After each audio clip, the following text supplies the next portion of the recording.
இரட்சகருமாகிய இயேசு கிறிஸ்துவின் நாமத்தில் உங்கள் அனைவரையும் இந்த நிகழ்ச்சிக்கு அன்போடு வரவேற்கிறேன். வாழ்வு தரும் வார்த்தை என்கிற இந்த நிகழ்ச்சியின் மூலமாக உங்களை சந்திப்பதில் மிகுந்த மகிழ்ச்சி அடைகிறேன். மனிதனுடைய வார்த்தைகள் ஒருபோது நமக்கு வாழ்வை கொடுப்பதில்லை. ஆனால் வேதம் சொல்லுகிறது, தேவனுடைய வாயிலிருந்து புறப்பட்டு வருகிற ஒவ்வொரு வார்த்தையினாலும் மனிதன் வாழ்வை பெறுவான். அந்த விதத்திலே இந்த நாளிலும் நமக்கு வாழ்வு கொடுக்கிற ஜீவனுள்ள வார்த்தை ஒன்றை வேதத்திலிருந்து நாம் தியானிக்க முற்படுவோம். மத்தேயு 15:28. இயேசு அவளுக்கு பிரதியுத்தரமாக, ஸ்திரீயே, உன் விசுவாசம் பெரிது, நீ விரும்புகிறபடி உனக்கு ஆகக் கடவுது என்றார். அந்நேரமே அவள் மகள் ஆரோக்கியமானாள். இந்த வசனத்தினுடைய ஒரு பகுதியை மட்டும் மறுபடியும் வாசிக்கிறேன். ஸ்திரீயே, உன் விசுவாசம் பெரிது. மகா பெரிய விசுவாசம். இதுதான் இந்த நாளில் நாம் சிந்திக்கிற ஒரு காரியம். இயேசுநாதர் ஒரு பெண்மணியை பார்த்து சொல்லுகிறார், உன் விசுவாசம் ரொம்ப பெரியது என்று சொல்லி ஆச்சரியத்தோடு பாராட்டி அந்த பெண்மணியை கேட்ட விண்ணப்பத்திற்கு பதிலையும் கொடுத்து அந்த பெண்மணியை ஆண்டவர் சந்தோஷப்படுத்துகிறார். இயேசுநாதருடைய அற்புதங்கள் பலவற்றை நம்ம பார்க்கிற போது, அவர் மாம்சத்திலே இந்த உலகத்திலே ஊழியம் செய்த நாட்களிலே அவர் செய்த அற்புதங்கள் எல்லாம் பல அடிப்படையிலே செய்யப்பட்டிருக்கும். சில அற்புதங்கள் அவருடைய மனதுருக்கத்தின் அடிப்படையிலே, பாதிக்கப்பட்ட நபர் மேல் இருக்கிற மனதுருக்கத்தின் அடிப்படையிலே சில அற்புதங்களை அவர் செய்திருக்கிறார். சில அற்புதங்கள் அந்த பாதிக்கப்பட்ட நபருடைய வேண்டுதல், விண்ணப்பம், அவர்கள் கெஞ்சுகிற போது அவர் இறங்கி அற்புதத்தை செய்திருக்கிறார். சிலருடைய ஜபத்தின் அடிப்படையில் அற்புதத்தை செய்திருக்கிறார். சிலருடைய விசுவாசத்தின் அடிப்படையில் அற்புதத்தை செய்திருக்கிறார். ஆனால் இந்த இடத்திலே ஒரு தாயினுடைய விசுவாசத்தின் அடிப்படையிலே மகளுக்கு விடுதலை கிடைக்கிறது. அந்த தாயினுடைய விசுவாசத்தை குறித்து இயேசு சொன்ன வார்த்தை தான், உன் விசுவாசம் பெரிது. இந்த சம்பவத்தை சற்று சுருக்கமாக சொல்லிவிடுகிறேன். தீரு, சீதோன் ஆகிய பட்டணங்கள் வழியாக இயேசுநாதர் கடந்து போய் கொண்டிருக்கிறார். அவருக்கு பின்னாக திரளான கூட்டம் அவரை பின்தொடர்ந்து சென்று கொண்டிருக்கிறது. அப்போது கானானியர் வசிக்கிற, அதாவது புற இன மக்கள் வசிக்கிற, யூதர் அல்லாத மக்கள் வசிக்கிற ஒரு பகுதியிலே சென்று கொண்டிருக்கிற போது, அங்கிருந்து கானானிய பெண் ஒருத்தி இயேசுவினிடத்திலே ஓடி வந்து, இயேசுவே, தாவீதின் குமாரனே, என்னுடைய மகள் பிசாசினால் ரொம்ப கஷ்டப்படுகிறாள், இறங்கி அவளுக்கு விடுதலை தர வேண்டும் என்று சொல்லி இயேசுவை நோக்கி கூப்பிடுகிறாள். இயேசுநாதர் முதலில் ஒரு பதிலும் சொல்லவில்லை, அமைதியாக போகிறார். மீண்டும் இந்த பெண்மணி கூப்பிடுகிறாள். அப்பொழுது இயேசுநாதர் வேறு சில காரியங்களை, அதாவது மறுப்பு தெரிவிப்பது போல சில காரியங்களை பேசுகிறார். உனக்கு அற்புதம் செய்ய முடியாது என்பது போல சில காரியங்களை இயேசுநாதர் பேசுகிறார். தொடர்ந்து அந்த பெண்மணி விசுவாசத்தோடு, தான் கொண்டிருந்த விசுவாசத்திலே உறுதியாக நின்று கடைசியாக இயேசுநாதரிடத்திலிருந்து அற்புதத்தையும் பெற்றுக்கொண்டது மாத்திரமல்ல, உன் விசுவாசம் பெரிது என்று சொல்லி ஒரு பாராட்டுதலையும் பெற்றுக்கொண்டார். அன்பானவர்களே, இந்த நாளிலே நம்முடைய விசுவாசத்தை குறித்து கொஞ்சம் சோதித்து பார்க்க வேண்டிய நிலைமையில் நாம் இருக்கிறோம். உண்மையிலே இயேசுநாதர் நம்மை குறித்து சொல்ல முடியுமா, உன் விசுவாசம் பெரிது? எத்தனையோ ஆண்டுகள் நம்ம விசுவாசிகளாக இருந்து கொண்டிருக்கலாம். ஆனால் விசுவாசம் பெரிது என்று ஆண்டவர் சொல்லக்கூடிய நிலைமையில் நம்ம இருக்கிறோமா என்பதை நம்ம சிந்தித்து பார்க்க வேண்டும். ஏனென்றால் இயேசுநாதர் தெளிவாக சொன்னார். லூக்கா 18:8 மனுஷகுமாரன் பூமிக்கு மறுபடியும் வரும்போது பூமியிலே விசுவாசத்தை காண்பாரோ? அநேகருடைய விசுவாசம் குன்றி குறைந்து போய் மறுதலிக்கப்படுகிற அளவுக்கு போய்விடுகிற ஒரு கடைசி காலகட்டத்தில் நாம் வாழ்ந்து கொண்டிருக்கிறோம். இந்த நாளிலே ஆண்டவர் அந்த கானானிய பெண்மணிக்கு சொல்லுகிறார், உன் விசுவாசம் பெரிது என்று சொல்லி. நம்மை குறித்து இந்த வார்த்தையை சொல்ல முடியுமா? அப்போஸ்தலனாகிய பவுல் சொல்லுகிறார், விசுவாசத்தை காத்து கொண்டேன். கடைசி வரை நாம் கொண்டிருக்கிற விசுவாசத்திலே உறுதியாக நிற்கிற ஒரு அனுபவத்தை ஆண்டவர் எதிர்பார்க்கிறார். இந்த கானானிய பெண்மனுடைய விசுவாசத்தை குறித்து தான் இந்த நாளிலே நம்ம கொஞ்சம் சுருக்கமாக சிந்திப்போம். மறுபடியும் ஒரு காரியத்தை நினைப்பட்டு விரும்புகிறேன். இந்த அற்புதம் என்பது ஏதோ விண்ணப்பத்தின் அடிப்படையிலோ விடாப்பிடியினான ஜபத்தின் அடிப்படையிலோ கிடைத்தது அல்ல. ஒரு தாயினுடைய பெரிய விசுவாசத்தின் அடிப்படையிலே செய்யப்பட்ட ஒரு அற்புதம். அந்த கானானிய பெண்ணினுடைய விசுவாசத்தை குறித்து 3 காரியங்களை நம்ம இன்னைக்கு தியானிக்கலாம். முதலாவது, இந்த பெண்மணி கொண்டிருந்த விசுவாசம் தெளிவான விசுவாசம் அல்லது சரியான விசுவாசம். நம்ம பயன்படுத்துகிற இந்த பரிசுத்த வேதாகம், அதாவது பவர் மொழிபெயர்ப்பு, இந்த பரிசுத்த வேதாகமத்திலே விசுவாசம் என்கிற வார்த்தை 3 அர்த்தங்களுக்கு வருகிறது. விசுவாசம் அல்லது விசுவாசி என்கிற வார்த்தை 3 அர்த்தத்திலே சொல்லப்பட்டிருக்கிறது. முதலாவது ஒரு காரியம், விசுவாசம் என்றால் ஒரு மனிதனுக்கு இருக்கிற அடிப்படை கிறிஸ்தவ விசுவாசத்தை குறிக்கிறது. இயேசு கிறிஸ்துனுடைய சிலுவை பாடுகள், மரணம், அதன் வழியாக வருகிற ரட்சிப்பு, இதன் மேல் வைக்கிற ஒரு அடிப்படை விசுவாசம். நம்ம சிலரை பார்த்து சொல்லுவோம், இவர் எங்கள் சபையினுடைய விசுவாசி அப்படின்னு. என்ன அர்த்தம் அப்படின்னா, இவர் கிறிஸ்தவ விசுவாசத்திலே இருக்கிறவர், அடிப்படை விசுவாசத்திலே வாழ்ந்து வருகிறவர் என்று சொல்லி நாம் அடிக்கடி கூறுவது உண்டு. ஆகவே முதலாவது விசுவாசம் என்ற வார்த்தை நம்முடைய இந்த வேதாகமத்திலே அடிப்படை கிறிஸ்தவ விசுவாசத்திற்கு அதை குறிக்கிற வார்த்தையாக இருக்கிறது. 2வது, விசுவாசம் என்கின்ற வார்த்தை உண்மைத்தன்மை, ஃபெய்த்ஃபுல்னஸ். அதாவது உதாரணமாக கலாத்தியர் 5ஆம் அதிகாரத்தில் இந்த ஆவியின் கனி, அதிலே அன்பு, சந்தோஷம் அப்படியெல்லாம் போட்டுட்டு கடைசியில் விசுவாசம், சாந்தம், இச்சை அடக்கம் என்று எழுதப்பட்டு இருக்கிறது. அதில் அங்கே இருக்கிற அந்த விசுவாசம் என்பது உண்மைத்தன்மையை குறிக்கிறது. தங்கள் உண்மையுள்ள விசுவாசி, அதாவது ஆண்டவருக்கு நம் உண்மையுள்ளவர்களாய் இருக்கிறதை அந்த உண்மைத்தன்மையை குறிக்கிறது. ஃபெய்த்ஃபுல்னஸ். இந்த விசுவாசம் என்பது ஃபெய்த் அல்ல, ஃபெய்த்ஃபுல்னஸ், உண்மைத்தன்மை. பல இடங்களில் சில கடிதங்கள் எழுதும்போது கூட நம்ம எழுதுவோம், இப்படிக்கு தங்கள் உண்மையுள்ள விசுவாசி என்று சொல்லி. அப்போது இந்த இடத்துல சில இடங்களிலே விசுவாசம் என்ற வார்த்தை உண்மைத்தன்மைக்கு ஆதாரமாக எழுதப்பட்டுள்ளது. இன்னும் விசுவாசம் என்ற வார்த்தை ஒரு குறிப்பிட்ட காரியத்திற்காக நாம் கர்த்தர் மேல், அவருடைய வல்லமையின் மேல், அவருடைய வார்த்தையின் மேல் வைக்கிற நம்பிக்கையையும் விசுவாசம் என்ற வார்த்தை நம்முடைய வேதத்திலே குறிப்பிடுகிறது. ஆக 3 அர்த்தத்திலே விசுவாசம் என்ற வார்த்தை பயன்படுத்தப்படுகிறது. இங்கே இந்த கானானிய பெண்மணிக்கு ஆண்டவர் சொன்னாரே, உன் விசுவாசம் பெரிது என்று சொல்லி, இங்கே ஆண்டவர் சொன்ன விசுவாசம், அதாவது கானானிய பெண்மணியிடத்திலே காணப்பட்ட விசுவாசம், நான் சொன்ன அந்த முதல் ரக விசுவாசம், முதலாவது நான் சொன்ன அந்த டைப். அது என்ன? அடிப்படை கிறிஸ்தவ விசுவாசம். இந்த கானானிய பெண்மணியிடத்திலே காணப்பட்ட அந்த விசுவாசம் என்பது ரொம்ப பேசிக்கான ஒரு Christian faith, fundamental Christian faith. அதில் பாருங்கள் எப்படி 22வது வசனம், அதே அதிகாரத்தினுடைய மத்தேயு 15:22 வசனத்தை வாசிக்கிற பொழுது அந்த பெண்மணி சொல்லுகிற ஒரு வார்த்தை பாருங்க. கானானிய ஸ்திரீ ஒருத்தி அவரிடத்தில் வந்து, ஆண்டவரே, தாவீதின் குமாரனே, எனக்கு இரங்கும். இந்த கானானிய பெண்மணிக்கு இருந்த மிகப்பெரிய விசுவாசம் என்னவென்றால், இயேசு தாவீதின் குமாரன் என்பது. அதாவது இரட்சகர் இயேசுதான் கிறிஸ்து.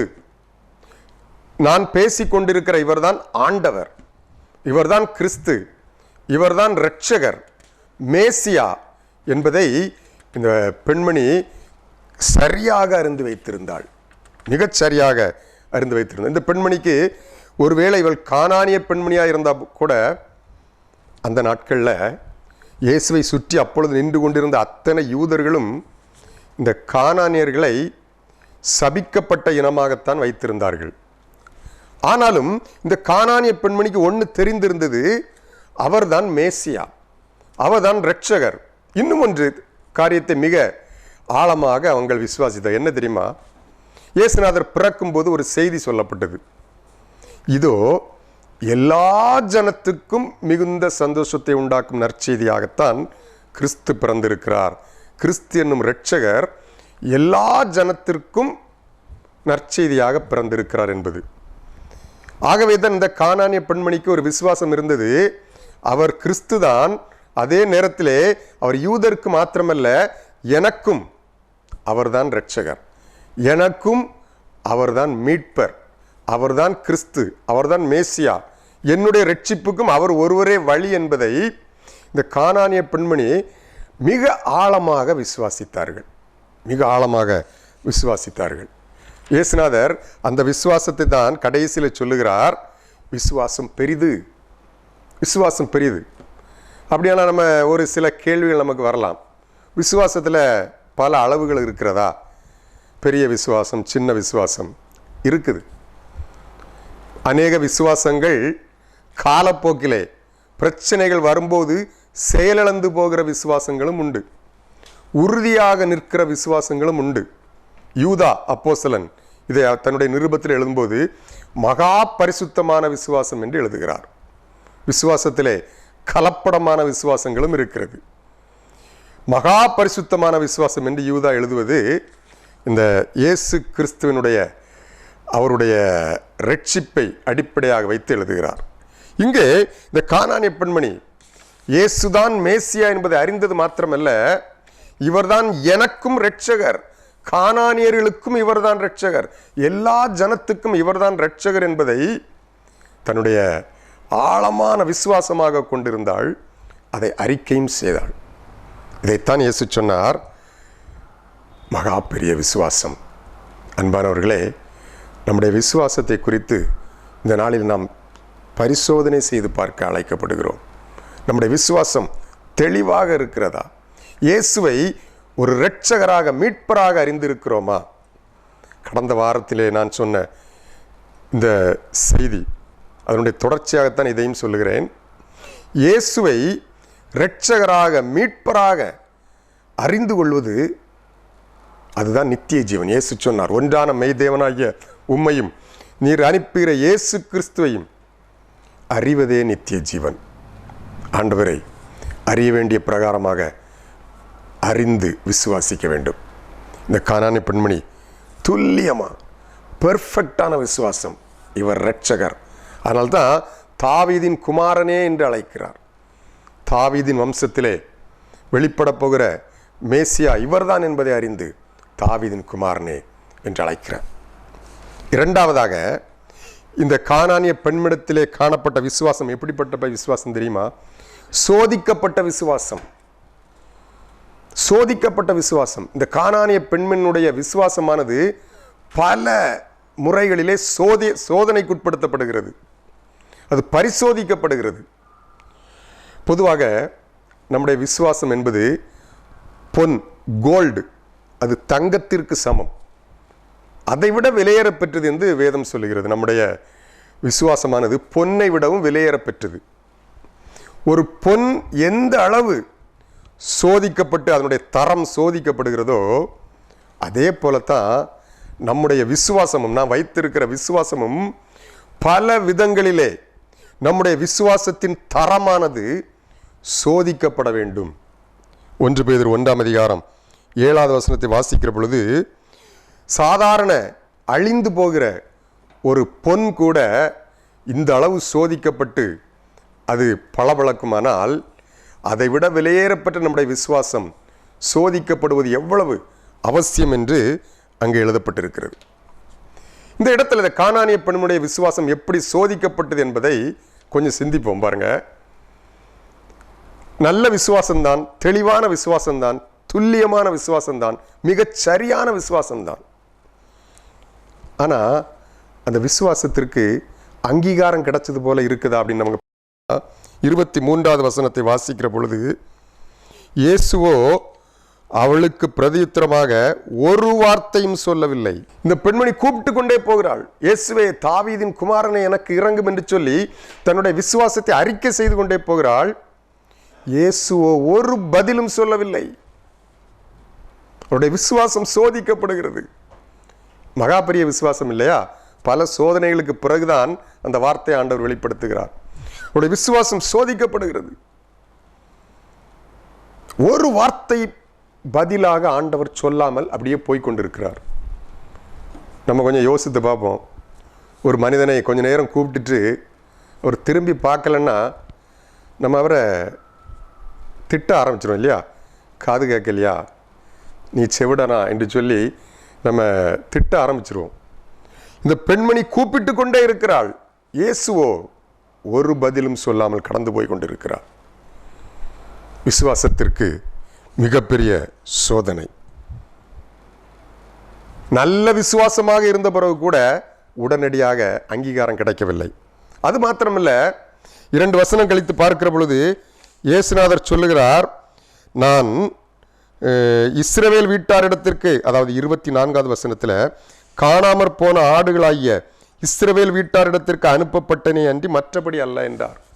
2வது, இயேசுநாதருடைய விசுவாசத்தை சோதிக்கிற காரியம், அவளுக்கு உடனடியாக அற்புதம் செய்ய மறுக்கிறார். உனக்கு செய்ய முடியாது என்பது போல பேசுகிறார். அது ஏன் அப்படி பேசினா என்பதை நான் 3வது அந்த பாயிண்டில் சொல்கிறேன். உனக்கு அற்புதம் செய்ய முடியாது என்று சொல்லி ஆண்டவர் மறுக்கிறார். அதற்கு அடுத்த வசனத்திலே இன்னும் சற்று யூதர்கள் இந்த பெண்மணியின் மேல் வைத்திருந்த மனநிலையை இயேசு யூதர்கள் சார்பாக வெளிப்படுத்துகிறார். எப்படி? இந்த பார், பிள்ளைகள் சாப்பிடுகிற உணவை நாய்க்குட்டிகளுக்கு போடக்கூடாது. அந்த சோதனையில் கூட அந்த பெண்மணி தன்னுடைய விசுவாசத்தை காத்து கொண்டாள். தன்னுடைய விசுவாசத்தை காத்து கொண்டாள். பாருங்க, சோதிக்க சோதிக்க இந்த கானானிய பெண்மணியினுடைய விசுவாசம் இன்னும் சிறப்பாக, பொன்னை போல சோதிக்க சோதிக்க அது பளபளப்பாக மின்னியதை தவிர அந்த பெண்மணியினுடைய விசுவாசம் குன்றி போகவில்லை. விசுவாசம் குன்றாதபடிக்கு கடைசி வரை அந்த விசுவாசத்திலே உறுதியாக நிற்கிறாள். எந்த விசுவாசத்திலே? இவர் இரட்சகர், இவர்தான் மேசியா, இவர் மூலமாகத்தான் விடுதலை, இவர் மூலமாகத்தான் ரட்சிப்பு என்கிற தன்னுடைய விசுவாசத்திலே, எனக்கும் இவர்தான் இரட்சகர், கானானியர்களுக்கும் இவரே இரட்சகர் என்பதை அவர் விசுவாசித்த அந்த விசுவாசத்திலே எத்தனை சோதனை வந்த பிறகும் மறு உத்தரவு ஒன்றும் சொல்லவில்லை. மறுத்து பேசுகிறார், குறைத்து பேசுகிறார். ஆனாலும் தன்னுடைய விசுவாசத்திலே உறுதியாக நின்றார்கள். விசுவாசம் கடைசியிலே பொன்னாக விளங்கியது. இந்த பெண்ணுடைய விசுவாசம் இத்தனை சோதனைகளுக்கு பிறகு அவருடைய விசுவாசம் பொன்னை போல விளங்கிறது. அன்பானவர்களே, நம்ம கொண்டிருக்கிற விசுவாசம் நிச்சயமாக சோதிக்கப்படும். பல நேரங்களிலே நம்முடைய விசுவாசம் ஆண்டவராலே அங்கீகரிக்கப்படாதது போல அவர் பதில் ஒன்றும் சொல்லாத சூழ்நிலைகள் கூட இருக்கும். நம்முடைய ஜெபிக்கிற ஜெபங்களுக்கு சில பதில் தாமதப்படும், மறுக்கப்படும். அப்படிப்பட்ட சூழ்நிலையில் கூட நான் கொண்டிருக்கிற இந்த விசுவாசம், இயேசுவே என்னுடைய இரட்சகர் என்கிறே நான் கொண்டிருக்கிற விசுவாசத்தை காத்துக்கொள்ள அழைக்கப்படுகிறோம். அப்படி காத்துக்கொள்ளும் போது சோதனைகளை தாண்டி வருகிற அந்த விசுவாசமானது பொன்னாக விளங்கும். அந்த விசுவாசத்தை பார்த்தான் இயேசு சொல்லுகிறார், பெரிய விசுவாசம், ஸ்திரியே உன் விசுவாசம் பெரிது என்று சொல்லி ஆண்டவர் சொல்லுகிறார். 3வது ஒரு காரியத்தை இந்த பெண்மணியுடைய விசுவாசத்தை குறித்து சொல்ல விரும்புகிறேன். 3வது, அநேகருக்கு பாடம் புகட்டிய விசுவாசம். முதலாவது இது தெளிந்த விசுவாசம், 2வதாக சோதிக்கப்பட்ட விசுவாசம், 3வது அநேகருக்கு பாடம் புகட்டின ஒரு விசுவாசம். ஆதியாகமம் 9ஆம் அதிகாரம் 25வது வசனத்தை வாசிக்கிற போது, கானானியர்கள் சபிக்கப்பட்டவர்கள், அதாவது நோவா தன்னுடைய பிள்ளைகளை, குறிப்பாக காம், அவனை சபிக்கிறார். தன் தகப்பனுடைய நிர்வாணத்தை வெளிப்படுத்தினபடினாலே காமை சபிக்கிறார். அவன் யார் என்றால் கானானியர்களுக்கு தகப்பன். அவன் நிமித்தம் அந்த கானானியர்கள் முழுவதும் சபிக்கப்பட்டவர்களாக மாறி போகிறார்கள். கானானியர்களுக்கு இஸ்ரவேலருக்கு விரோதமாக கருதப்பட்டார்கள்.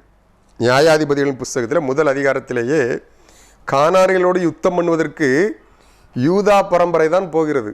யூதா தான் முதலில் செல்லுகிறார். அந்த யூதா கோத்திரத்திலே வெளிப்பட்ட இரட்சகர் தான் நம்முடைய ஆண்டவராக இயேசு கிறிஸ்து. ஆகவே எக்காரணம் கொண்டும் கானானியர்களை யூதர்கள் அங்கீகரிப்பதே இல்லை. ஆனால் இயேசு இந்த பெண்மனுடைய விசுவாசத்தை வைத்து அந்த யூதர்களுடைய இன வெறிக்கு ஒரு பாடம் புகட்டுகிறார். இதை புரிந்து கொள்ள வேண்டும். நிறைய பேர் இயேசுநாதர் அந்த பெண்மணியை நாய் என்று திட்டிவிட்டாரெல்லாம் சொல்லுவாங்க. அப்படி பேசுகிறதை நான் நிறைய பேர் கேட்டிருக்கிறேன். நிறைய புற மார்க்கத்தினுடைய சகோதரர்கள் இயேசு என்னை இவ்வளவு ஜாதி வெறி பிடிச்சு அந்த பெண்ணை நாயே என்றெல்லாம் திட்டினார் என்று சொல்லி பல பதிவுகளை வெளியிடுகிறதை நான் பார்த்திருக்கிறேன். ஒரு காரியத்தை புரிந்து கொள்ள வேண்டும். இயேசு பேசினது எதை குறித்து பேசினார் தெரியுமா? அவரை சுற்றி இருக்கிற யூதர்கள், தற்போது அவரோடு கூட நின்று கொண்டிருக்கிற அவருடைய சீஷர்கள் உட்பட அனைவருமே இந்த கானானியர்களை நாயை போலத்தான் மதிக்கிறார்கள். புற இனத்தவர், அவர்களுக்கு ரட்சிப்பு கிடையாது. இயேசு கிறிஸ்து அவர்களுக்கு சொந்தமானவர் அல்ல. கிறிஸ்து யூதர்களுக்கு மட்டும் சொந்தமானவர். அவர்களுக்கு மேசியா கிடையாது, ரட்சிப்பு கிடையாது. இப்படியெல்லாம் அவர்களை புறக்கணித்து வைத்துக் கொண்டிருந்தனர். நாயை போல கருதினர். அவர்கள் கருதின அந்த புறவின மக்களை அவர்கள் எப்படி நினைத்து கொண்டு இருக்கிறார்களோ அதை அவர்கள் பேசுவது போல இயேசு பேசுகிறார். இயேசு பேசி அந்த பெண்மணியிடத்திலிருந்தே பதிலை வாங்கி இவர்களுக்கு பதிலடி கொடுத்து அவர்களுக்கும் நானே இரட்சகர் என்பதை இந்த இனவெறி பிடித்த தன்னை சுற்றி இருக்கிற அந்த யூதர்களுக்கு ஆண்டவர் சுட்டி காட்டினார். யூதர்களுடைய கருத்தை அப்படியே எடுத்து சொல்லுகிறார். என்ன சொல்றார்? முதலாவது, நான் காணாமல் போன இஸ்ரவேலராகிய அவர்களிடத்திற்கு அவர்களுடைய ரட்சிப்புக்காகத்தானே அனுப்பப்பட்டேன். இது அவர்களுடைய கருத்து. யூதர்கள் அப்படிதான் நினைக்கிறாங்க, அவங்களுக்கு ரட்சிப்பு கிடையாது. அதை இயேசு சொல்லுகிறார். இப்படிதான் நினைக்கிறாங்களே அப்படிங்கிறது மாதிரி சொல்றார். அதற்கு அந்த பெண்மணி உடனே பணிந்து கொள்கிறாள். அப்படியே பணிந்து தன்னுடைய இரட்சகரை பணிந்து கொள்கிறாள். இரண்டாவது, இந்த யூதர்களுடைய இன்னொரு கருத்து, அவர்கள் நாய்க்கு சமமானவர்கள்.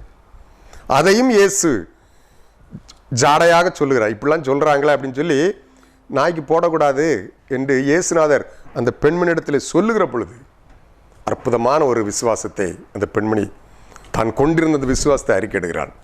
உண்மைதான் ஆண்டவரே, ஆனால் நாய்க்குட்டிகளுக்கும் அந்த அப்பம் உண்டு, நாய்க்குட்டிகளுக்கும் அந்த அப்பம் உண்டு என்று சொல்லி எங்களுக்கும் நீரே இரட்சகர் என்பதை மிக தெளிவாக அந்த பெண்மணி அந்த இடத்திலே நிரூபித்து காட்டுகிறாள். அந்த பதில் அத்தனை யூதர்களுக்கும் சுற்றி நிற்கிற ஆண்டவருடைய சீஷர்களுக்கும் மகா பெரிய பாடமாக அமைந்தது. இயேசுநாதர் அவளை பேச வைத்து இவர்களது வாயை அடைத்தார். இப்பொழுது சொல்லுகிறார், ஸ்திரியே, உன் விசுவாசம் பெரிது. மகா பெரிய விசுவாசம். இயேசுநாதர் இந்த வார்த்தையை சொன்ன உடனே எத்தனையோ கிலோமீட்டருக்கு தூரத்தில் இருக்கிற அவளுடைய மகளுடைய பிரச்சனை, அந்த பிசாசு போராட்டம் உடனடியாக நீங்கி அவள் ஆரோக்கியமானாள். இந்த இடத்துல சுகத்தை கொடுப்பது, ஆரோக்கியத்தை கொடுப்பது ஒரு முக்கியமான காரியம் அல்ல. அவளுடைய விசுவாசத்தை கர்த்தர் வர்த்திக்க பண்ணினார், பொன்னை போல விளங்க பண்ணினார். கூடியிருந்த அத்தனை ஜனங்களுக்கும் தான் பொதுவான இரட்சகர் என்பதை பாடம் கற்பித்து கொடுத்தார். இந்த நாளிலும் அன்பான தேவ பிள்ளைகளை, நம்முடைய விசுவாசம் அநேகருக்கு பாடமாக அமைகிறதா? நம்முடைய விசுவாசம் சோதிக்கப்பட்ட பிறகும் பொன்னாக விளங்குகிறதா? ஒரு சம்பவத்தை சொல்லி நான் ஜெபிக்க நினைக்கிறேன். திருச்சபையின் முதல் நூற்றாண்டிலே நீரோ மன்னன் கிறிஸ்தவர்களை ரொம்ப கஷ்டப்படுத்தினார், கொடுமைப்படுத்தினார், அநேகரை கொண்டு குவித்தார். அதன் பிறகு வந்த கான்ஸ்டன்டைன் என்ற மன்னன் கிறிஸ்தவர்களுக்கு சாதகமாக மாறினார். கிறிஸ்தவர்களை எல்லாம் உயர் பதவிகளிலே வைத்தார். அரசாங்க ரிலிஜியனாக கூட கிறிஸ்டியானிட்டியை அவர் அறிவித்தார். எல்லா விதத்திலும் கிறிஸ்தவர்களுக்கு சலுகைகளை கொடுத்தார். அவருக்கு பிறகு வந்த ஜூலியன் என்ற ஒரு கொடுங்கோல் மன்னன் மறுபடியும் கிறிஸ்தவர்களை துன்பப்படுத்த ஆரம்பித்தான். அவனுக்கு ஒரு வெறி வந்தது. இத்தனை ரோம தேவதைகள் இருக்கிற பொழுது எங்கிருந்தோ வந்த இந்த இயேசுவை பின்பற்றுகிற இவர்களை எல்லாம் இனி நம்முடைய தேசத்தில் வைக்கக்கூடாது என்று சொல்லி தன்னுடைய அமைச்சரோடு கூட பேசும் பொழுது இந்த அமைச்சர் ஒரு காரியம் சொல்றாரு, ஐயா ஒன்று செய்வோம், எல்லா தெருவிலும் நம்முடைய தேவர்களுடைய சிலைகளை நிறுத்துவோம். அவங்க நடக்கும் போதும் போகும்போதும் அதுதான் அவங்க கண்ணு முன்னால தெரிய வேண்டும் என்று சொன்னார். அதே போல நிறுத்தினார்கள்.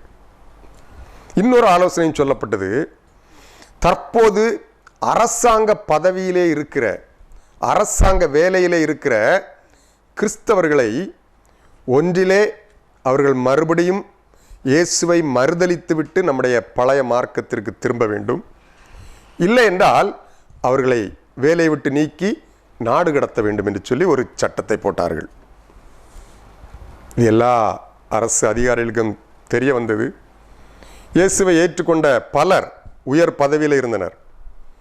அதில் அநேகம் பேர் தங்களுடைய பதவியை தக்க வைத்துக் கொள்வதற்காக இயேசுவை மறுதலித்தாங்க. நான் பரவாயில்ல, நாங்கள் உங்கள் ரோம தேவர்களையே ஆராதிக்கிறோம் என்று சொல்லி. அதில் குறிப்பிட்ட ஒரு தேவ மனிதன் இருந்தார், ஃப்ளோவியன். நீங்கள் இவரை குறித்து இதில் வலைத்தளங்களில் நீங்கள் சர்ச் பண்ணி பார்த்தீங்கன்னா சுவாரஸ்யமான சம்பவங்கள் எழுதப்பட்டிருக்கு. இந்த ஃப்ளோவியன் என்கின்ற அரசாங்க அதிகாரி உயர் அதிகாரியாக இருந்தார்.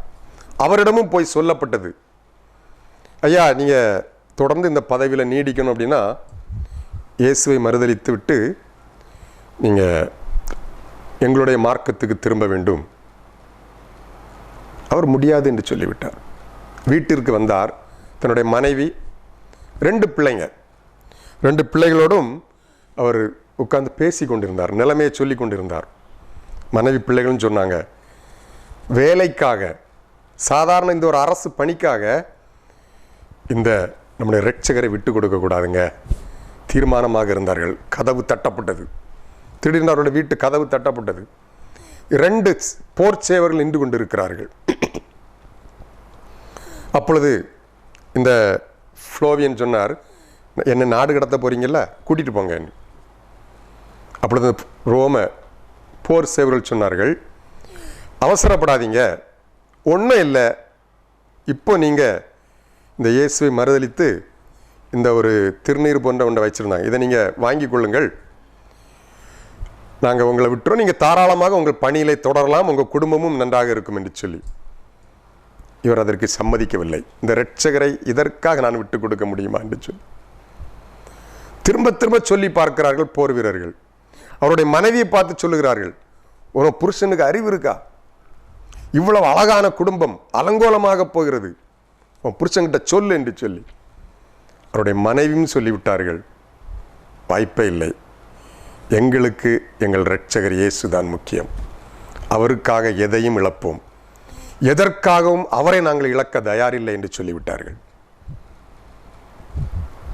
உடனடியாக அந்த ஃப்ளோவியனையும் அவருடைய மனைவியையும் பிடித்து கொண்டு போய்விட்டார்கள். அவரை நாடு கடத்தி விட்டார்கள். இந்த மனைவியை சிறையில் அடைத்து விட்டார்கள். 2 பிள்ளைகளும் பசியோடும் பட்டினியோடும் வீட்டில் கிடக்கிறாங்க. ஒரு வாரம் கழித்து இந்த 2 பிள்ளைகளையும், 2 பெண் பிள்ளைகள் 2 பேரையும் அந்த மன்னன் அழைக்கிறார். மன்னனுக்கு முன்னாடி வந்து நிற்கிறாங்க. மன்னன் சொல்லுகிறார், இங்க பார், உன்னுடைய அப்பா நாடு கடத்தப்பட்டார், அங்கேயே செத்து போனார். உன்னுடைய மனைவியை, அதாவது உன்னுடைய அம்மாவை சிறையிலே துன்பப்படுத்தி அவர்களும் மரித்து போனார்கள். நீங்கள் 2 பேர் தான் இருக்கிறீங்க. உங்களை நான் காப்பாற்றுறேன், அந்த இயேசுவை விட்டுருங்க. அவர் பேசி கொண்டு இருக்கும்போதே ஒரு சகோதரி டஃப்ரோசா, இந்த இளைய தங்கச்சி, பசியினாலே மயக்கத்தோடு கீழே விழுந்து அதிலே மரித்து போகிறாள். பிபியானா என்கின்ற ஒரே ஒரு தங்கச்சி மட்டும், அந்த ஒரு மகள் தான் அப்படி நிற்கிறாள். உனக்கு ஒரே ஒரு வாய்ப்பு, இயேசுவை விட்டு விடு. சின்ன பிள்ளை சொன்னா, என்னுடைய அம்மா, அப்பா, என் தங்கச்சி 3 பேரும் ஒரு வீட்டுக்கு போயிருக்கிறாங்க, ஏசப்பா கிட்ட போயிருக்கிறாங்க, நானும் அங்கே தான் போவேன், என்ன வேணாலும் செய்யுங்க. இந்த சின்ன பிள்ளையை சிறையில் அடைத்து ரூஃபியானா என்கின்ற ஒரு கொடுங்கோல் அரக்கி அவளுடைய கட்டுப்பாட்டுக்குள்ள சிறையில் அடைத்து பல வாரங்கள் துன்பப்படுத்தினார்கள். கடைசி வரை ஆண்டவரை மறுதளிக்கவில்லை. விசுவாசத்தை காத்து கொண்ட அந்த சின்ன தங்கச்சி உயிரோடு கொளுத்தி அவளையும் கொலை செய்தார்கள். அன்பானவர்களே, கிறிஸ்துவ மேல் கொண்டிருக்கிற விசுவாசம் மகா பெரிது. சோதிக்கப்படும் போதும் தாக்கு பிடித்து இந்த விசுவாசத்தை பொன்னாக விளங்கச் செய்யும்படி ஆண்டவர் நம்மை எதிர்பார்க்கிறார். இந்த கானானிய பெண்ணுடைய விசுவாசம் துல்லியமான விசுவாசம், சோதிக்கப்பட்ட விசுவாசம், அநேகருக்கு பாடம் கற்பித்து கொடுத்த விசுவாசம். அந்த விசுவாசம்தான் மகா பெரிது என்று ஆண்டவர் சொன்னார். இயேசு சீக்கிரம் வரப்போகிறார். நம்மை பார்த்து அவர் சொல்லணுங்க, உன் விசுவாசம் பெரிது என்று சொல்லுவாரா? ஜெபிப்போமா? எங்களை நேசிக்கிற நல்ல ஆண்டவரே, இந்த நாளிலும் ஒரு விசை எங்களுக்கு ஒப்பு கொடுக்கப்பட்ட எங்கள் விசுவாசத்தை காத்துக்கொள்ள கிருபை தாங்க ஆண்டவரே. பலவித போராட்டங்கள், தோல்விகளின் நடுவில் நாங்கள் செல்லுகிற பொழுது கூட எங்களுக்கு கொடுக்கப்பட்டிருக்கிற இந்த மகா பரிசுத்தமான விசுவாசத்தை காத்துக்கொண்டு ஆண்டவரே, பவுலை போல நல்ல போராட்டத்தை போராடினேன், ஓட்டத்தை முடித்தேன், விசுவாசத்தை காத்துக்கொண்டேன் என்று வீர முழக்கமிடுகிற அந்த வெற்றியின் அனுபவத்தை எங்கள் ஒவ்வொருவருக்கு தாரும். விசுவாசத்தை காத்துக்கொள்ள உதவி செய்யும். உம்முடைய கிருபையினால் எங்களை நிரப்பும். இந்த செய்தியை கேட்டுக்கொண்டிருக்கிற ஒவ்வொரு குடும்பங்களிலும் கர்த்தருடைய பூரண சமாதானம் ஆளுகை நிறைவாய் தங்கியிருக்கட்டும். இயேசு கிறிஸ்துவின் நாமத்தில் ஜெபிக்கிறோம். ஜெபம் கேளுங்க நல்ல பிதாவே, ஆமென். God bless you. மனிதர் யாரிடமும் பாசம் காட்டுவோம், இயேசு மந்தைக்குள் அழைத்திடுவோம். அதி உற்சாகமாய் அதி சீக்கிரமாய் ராஜா பாதையை செம்மையாக்குவோம். நம் இயேசு ராஜாவே, இதோ வேகம் வராரே, அதிவேகமாய் செயல்படுவோம். Hallelujah, ஜெயம்